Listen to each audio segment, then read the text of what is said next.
I'm Amy Cherry. This local news is a service of Flagler County's Toyota dealer, Beaver Toyota, here to wow ya. Local health officials say plans are already underway to provide the COVID-19 vaccine once it becomes available. John Arking reports. Flagler County Health Officer Bob Snyder says with the approval of the Pfizer vaccine on Friday, vaccinations will be given on a priority basis, but the majority of residents can expect to start receiving them within the next 2 months. The public in general, February-March timeframe is when we will start getting the vaccine.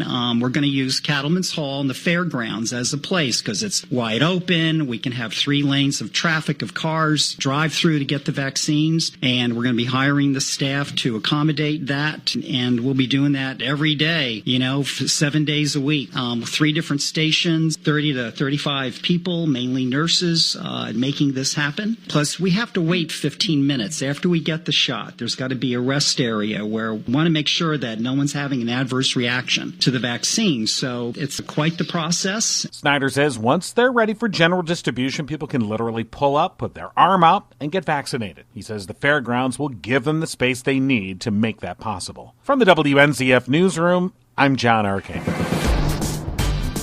Flagler County came on the radar screen. Jacksonville University wants to add a new campus in Palm Coast's town center, marking what would be the university's first regional expansion in its 86-year history. Dr. Chris Sapienza is provost of Jacksonville University. This is a historic proposition that we're putting before the city on Tuesday. Where we go, we will become a part of the fabric of that community, and we're just so impressed with the community. We think we have all of the right programs, and we think we're going to be the right fit. She tells WNZF they're seeking $2.5 million in funding one time from the city in order to make this happen. We thought, this is the time to really look and see how else we can bring Jacksonville University to other communities. And naturally, Flagler County, Volusia County, St. Johns County were ones that were seeing a lot of the growth trends and frankly, a lot of the need, particularly in areas that we have a lot of expertise in. Margaret Dees is JU's Senior Vice President of Economic Development, who calls Palm Coast a great fit and one that would bring educational, healthcare, and economic benefits to the city on top of the University of North Florida's Mednex, Advent Health, Brooks Rehabilitation, and Daytona State College. It's emerging to be a perfect fit, not only because of those places, but because of your growing population statistic, what's happening in the surrounding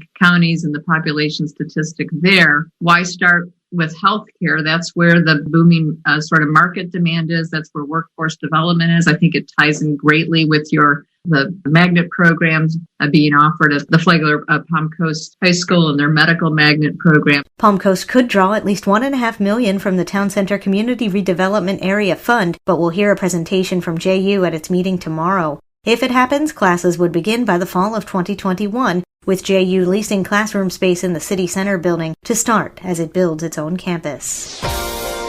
Some utilities have been transferred in Flagler County for more efficiency. Karen Johnson has the details. The sale and transfer of Flagler County Utilities to the Florida Governmental Utility Authority was successfully completed recently. Julie Murphy, Flagler County Public Information Officer, says the assets that transferred to FGUA are the water and wastewater utilities that serve the Beverly Beach, Eagle Lakes, and Plantation Bay areas, almost 2,800 customers. But it's really great for the residents who are served by those utilities because the FGUA is just much better able to serve them. They've got industry-specific expertise at Flagler County, just much higher level than what we did. The sale and transfer retires Flagler County's debt on the utilities. It also provides a seat on the FGUA board to a designee of the Flagler County Commission. Jerry Cameron has been named and will attend his first meeting December 17th. For Flagler's Morning News, I'm Karen Johnson.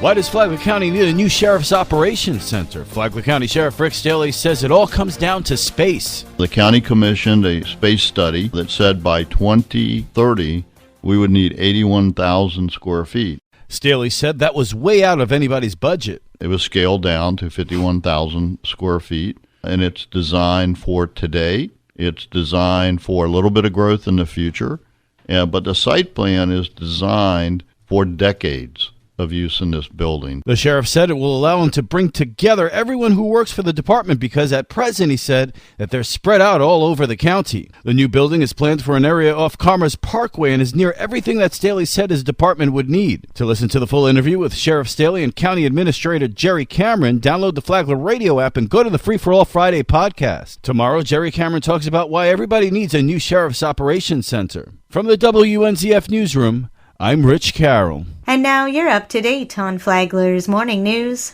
I'm Amy Cherry.